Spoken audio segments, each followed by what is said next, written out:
3 years ago, I started posting on YouTube, and there's quite a lot I've learned along the way about putting yourself out on this very platform that I wish I'd had known all those 1,095 days ago. But just a bit of context first, when the Rona happened, I almost lost my job as the head of video for another YouTube channel. That was my main source of income, and I realized I didn't have anything of my own that I was building that could potentially turn into something to support me if the worst case scenario was to occur, like it basically almost did. I dabbled with putting out a few videos before, but I never kept up with any kind of consistency. I actually also wanted to be a YouTuber when I was younger, but it seemed like that there was a clear difference back then between proper filmmakers and YouTubers, and now that line is kind of blended together and it's closer than it's ever been. Brands are actively seeking out YouTubers to collaborate with, and the influence that YouTubers just have on culture and their communities and audiences across the globe is pretty incredible. I did Ali Abdaal's YouTube course, and that put me on a great path to be able to upload consistently,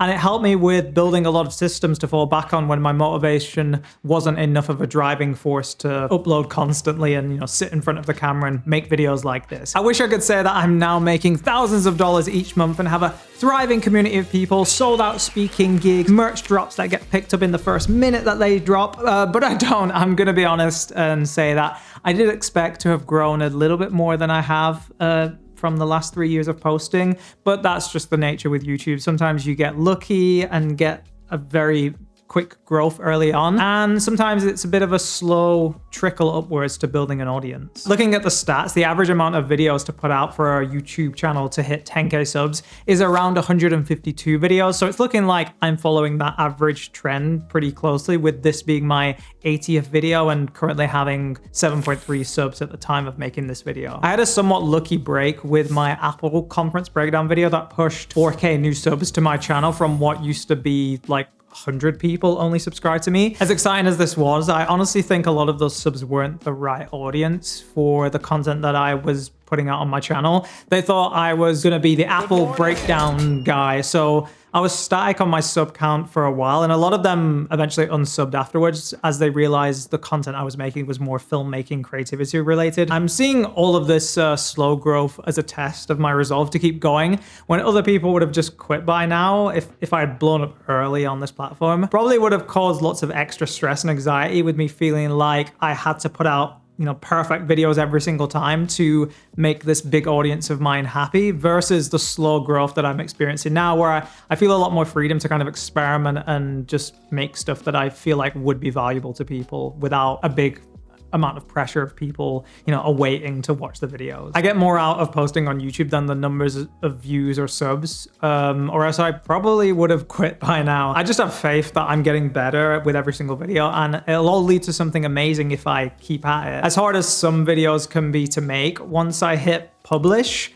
I never regret the journey of taking a video from a simple idea in my head and then releasing it to something that potentially millions of people could watch. I think I could have grown quicker if I had been more consistent with my release schedule in the first 2 years. I was posting pretty infrequently just because I hadn't quite developed a system for scripting and putting out content that didn't interfere too much with all of the other stuff I was doing in life. I was also way too much of a perfectionist in the beginning, so my videos took super long to plan, shoot, and edit. It didn't seem like I could even realistically put videos like this out consistently every single week. But this year so far, I've only missed one weekly upload from the first post I made at the start of the year, which is the most consistent that I've ever been. Technically, I also didn't really miss this post because I just did 2 videos in 1 week to compensate for it. But generally, I've stopped trying to make things too perfect, and I've started doing a lot more kind of casual, candid stuff like raw videos that are completely unscripted, reaction videos, just things that require a lot less time and effort to put into it. And I'm actually surprised by how many views some of these videos have gotten. It's pretty crazy that people are happy to have me talk in front of the camera completely unscripted, off the cuff, and people resonate with that. It's a good thing. I like that.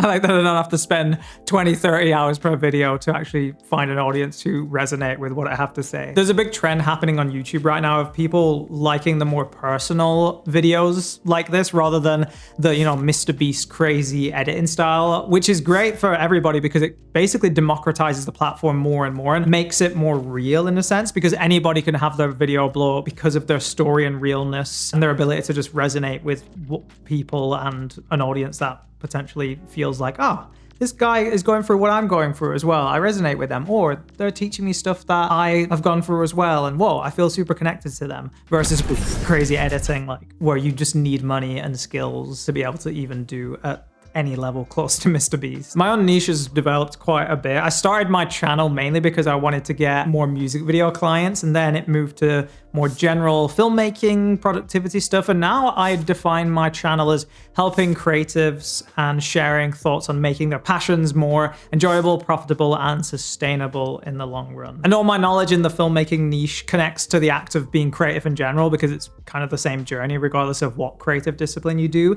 So if you're just starting YouTube, you're going to figure out what your niche is, and it might move around quite a lot from where you initially started with it. When I was young, I always felt quite lonely about being a creative. I knew from an early age that I likely wasn't going to be fulfilled having a normal job as my career. I just always felt attracted to the more chaotic, varied life of creative freelancers, and I wanted to push my skills to make money in this area rather than settling for a typical career path when I was pretty sure that direction wouldn't make me very happy. That's the new direction my channel is going in, helping fellow creatives and freelancers feel less lonely as they navigate the world, and sharing my own expertise to help your productivity and mindsets be the best they can. So that's the context and where I'm at right now with my whole YouTube journey. But I do want to give you some systemized tips and things you should know if you're thinking about starting a YouTube channel, or if you're just super early in the phases of putting out content on this platform. The first is to find an upload schedule that works for you, not the algorithm. As a general piece of feedback, I'd ideally try and aim to post once a week, but obviously if you can't make that happen because of commitments and everything else, then just have a schedule that is consistent, no matter that be bi-weekly, bi-monthly, whatever it may be. Set a schedule that you can realistically do, and then as you realize that, hey, it actually doesn't take that long to make videos that I want to make, you can start to increase that. It's obvious that the more you post, the more chances you'll create for a video to pop off with the algorithms, and likely your channel will grow quicker. But the better benefit of this is the more you post, the quicker you'll get good at building your skills, which will lead to growing your channel even quicker. Making good thumbnails, titles, and generally just being better at speaking in front of the camera. All of these things are crucial for you to actually be good at the act of putting videos online that people want to watch. You're going to suck at these things first, no doubt, but like all things in life, the only way to improve is through practice and analyzing what you did and what you can improve in hindsight by looking back at what you actually did. Release schedule-wise, if you can, try and do once a week, unless you're specifically going for, the super high-end Netflix-style documentary videos like Johnny Harris, in which case your upload gap's definitely going to be longer unless you're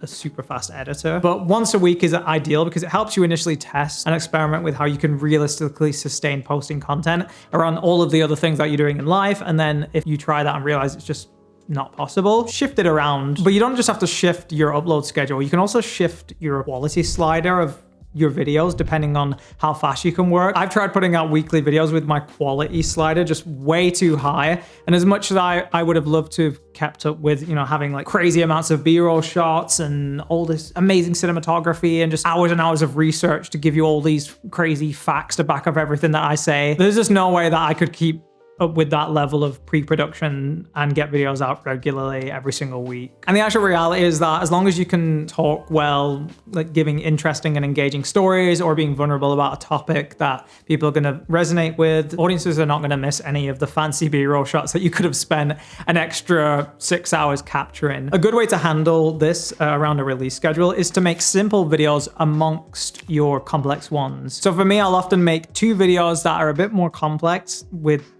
more heavy scripts and maybe even some extra research that I need to do to help make the points that I want. And then the other 2 videos will be more casual, unscripted videos. And that way I can realistically keep up with consistent posting amongst all the other things that I want to fill my life with. It's also a good idea to categorize your videos into types and consider how long doing each type will take. So if we take a look at my Notion types, you'll see I have a variety of video genres that I put out on my channel. Raw and React videos take less time for me than the more, educate videos, because I'm very much 100% scripting all of these versus the other ones are a lot more for entertainment or some kind of hybrid between like entertaining and giving value and knowledge. So play around with these types of videos that you can realistically put out every week and vary them monthly depending on the other commitments that life throws your way. And what will make this even easier is batching. Working on multiple scripts for multiple videos at a time rather than working on just one video from start to finish is the ultimate way you're going to be able to keep putting out high quality content each week. This is surprisingly something I only started to do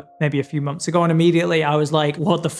Why didn't I start doing this years ago? Building a system where you think ahead of just the one video so you can make a plan at the start of the month for what your monthly releases are going to be versus just thinking in terms of weekly releases means you can actually be a lot smarter with how you group tasks that need to be done for these multiple videos, and you can just make them happen at the same time. For instance, you might know that you need to shoot some B-roll for 2 of your monthly videos. So why not shoot both sets of B-roll shots at the same time rather than having to get in B-roll shooting mode on 2 completely set of occasions? Doing this will make everything feel like less effort, especially when your energy level is low during a particular day because you're stressed or you just didn't sleep well. Being able to group tasks together like this means you can get in the flow and stay in that flow until those tasks are done rather than having to reset this process over and over again. Just as a note for scripting, which to be honest is the least fun part of making YouTube videos for me personally, this method really helps if you're struggling with a particular script because you can just go ahead and work on the next one rather than trying to power through the current script that you're struggling with in a way that isn't satisfying and is just going to leave a bad memory in your mind about the act of script writing future videos. And choosing your 4 monthly videos every single month gives you a better overview of what your channel is looking like. It's like planning your Instagram feed before posting so you can see the vibe that you're going to be giving off on your profile. It also means that you can set up all of your gear at the same time, shoot your month's worth of videos, and then pack it all away so you don't have to spend time in your living space with all this lighting gear surrounding you. Tip 3 is don't hide your personality. In my early videos, I was being too serious, too professional, trying to replicate other YouTubers that I like. This serious professional vibe is a part of my personality, but there's way more other sides to me. And for people who know me personally, a big part of that other side is just this super jokey, silly side. And it's a part of what makes me who I am. So I should actually be not hiding this. If you try to please everyone, you won't please anyone. So don't worry about alienating a group of people because your character has some weird quirks that maybe people have pointed out before. Playing a persona on YouTube will just be exhausting and impossible for you to keep up, and it's gonna take its toll on you eventually. Both the beautiful and scary thing about YouTube is that, it's you.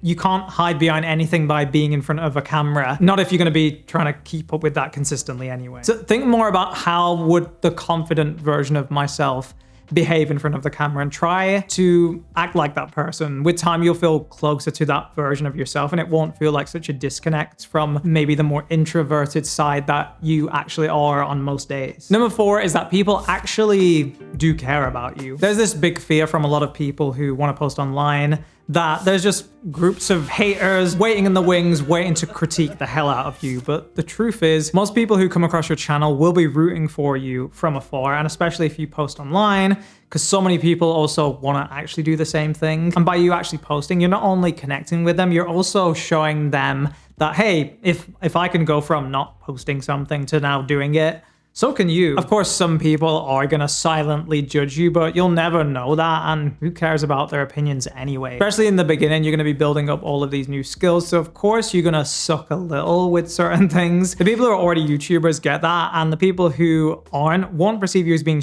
just because of the fact that you've been able to put yourself out in front of the camera when they couldn't imagine doing so And that's already a massive skill gap between what you can do and what they can't. I got comments from people I haven't spoken to in years saying they've been silently consuming my content and really enjoying it. And I've also gotten DMs from people saying that they were literally thinking about the same topic that my recent video happened to just be about. Yes, I have received hate comments, but the way I perceive this is that I don't know these people. And if their comments aren't constructive, why would I care what they have to say? If I was taking photos outside and a guy pointed at me and laughed, haha, you're a crap photographer, like, why would I care what he has to say? I don't know this person, and no one remotely good at taking photographs would behave like this to another fellow photographer. So their opinion doesn't hold any weight to it. They're just a random hater who for some reason gets a kick out of putting people down so that they can feel better about themselves. I know it's easier said than done, but don't worry about the haters. They don't care about you early on. They only care about you once you've achieved some form of success, and by then you'll have all the confidence you need to emotionally deal with them. No, emotionally deal with them, not physically. And that success will be sped up if you plan your thumbnails and titles along with your video idea. How are you going to present your video is 50% of the equation for a successful YouTube video, and it should be treated with equal importance as your script. So when you think about potential ideas for videos that you're going to release this month, consider, how can my thumb and title best represent the video itself?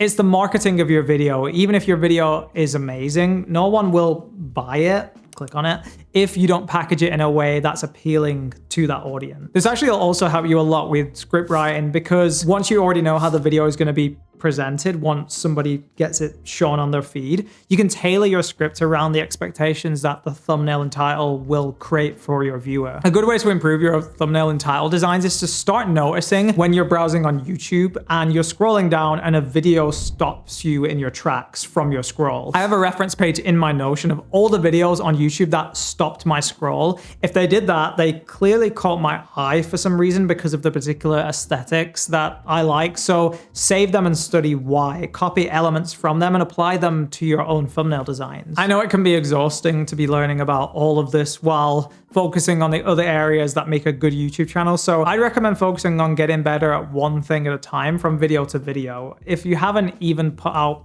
one video yet, focus on consistently putting out one video every single week. Then once that feels comfortable, start to think about how you can, improve things like your speaking style or your thumbnail design. Doing that is going to be way better than wasting time watching hours of content about that new fancy panty camera that you think will make your videos way better. It isn't true, because camera gear is something you shouldn't care that much about at the start. If you have an iPhone 12 or beyond in your pocket right now, this is your new YouTube camera. Get a hold of a cheap mic or even the mic of your AirPod headphones, and that's all you really need. Yes, nice fancy gear will make your stuff look even more pro, but is that even the vibe of your channel, to have, super high production looking stuff? There's loads of successful YouTube channels where it's all about the personality of the creator and or the value and expertise that they share, not how incredible their 4K 10-bit DaVinci Resolve color graded footage looks. And their videos looking more amateur is actually a part of the charm when watching their content. As somebody who owns a lot of fancy camera gear, I'm a freelance filmmaker, that's my job to have all this fancy gear to some degree. More gear can often actually create more friction, and especially in the early phases, you want to clear the way for as little friction as possible while you're building these essential early habits to post consistently, while making the process as fun as it can possibly be. As I mentioned before, YouTube is also moving back towards, more of an early phase of it being about personalities, with a lot more recommendations on people's YouTube feeds of smaller channels than ever before, which means that there's no better time to start your channel without the bells and whistles of all of this fancy filmmaking gear. But if you do have some spare cash, it's better to buy back your time by outsourcing as quick as possible. This was a big barrier for me early on, especially with video editing. I didn't think I could possibly outsource this, because there would be no way that I would find somebody as good as me at a price that I could actually realistically afford. The YouTuber Ali Abdal actually helped me out a lot with this when I did his part-time YouTuber Academy. He opened me up to the idea that, yeah, I'm probably not going to find somebody as good as me for not thousands of euros. But he also opened me up to the idea that I could probably hire a student and, you know, train him over time to slowly start replicating my editing styling. They were getting them pretty close to what level of quality that I liked. And oftentimes, you know, they would get it close to 80% and then they would pass it off to me. And I would just put an extra few hours just to, you know, finesse it and get it to a closer level of quality that I want to expect out of my videos. The best thing about hiring someone is that you can be scripting your next YouTube video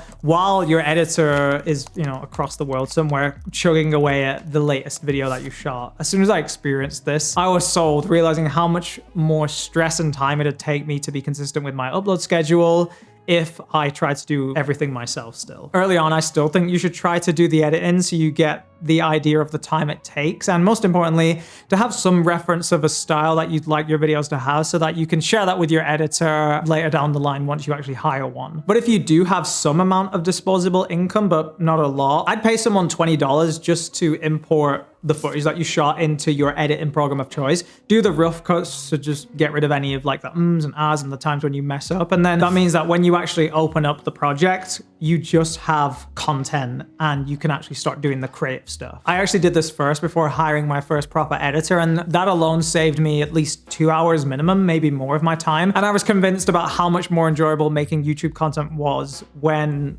I passed off the not very difficult, boring technical stuff off to other people, allowing me to actually just focus on doing the creative part of the editing. My team now includes a video editor and a thumb designer, and I'm aching to hire more people as my channel continues to grow and I actually have the funds for it.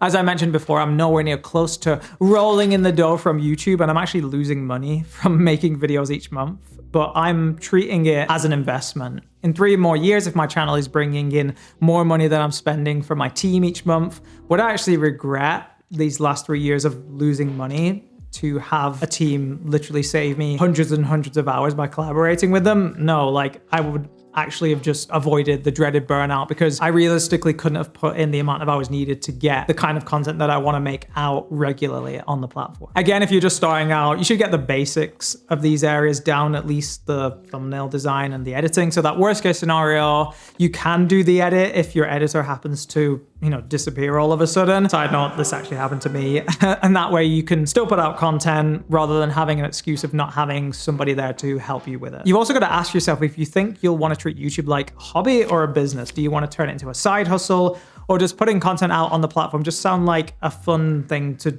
do? Maybe try it as a hobby first, and if that feels good to you, then you can move it, you know, closer to the side of turning it into a potential business venture. And once it's a thriving stream of income, you'll finally have time to chillax in the mansion that you've always wanted with all the creative gear and Blu-ray copies of Tommy Wiseau's The Room that you've always wanted. If you want to know some other super handy tips for getting better at speaking in front of the camera, you should check out this video here. Thanks so much for watching, and I'll see you in the next one.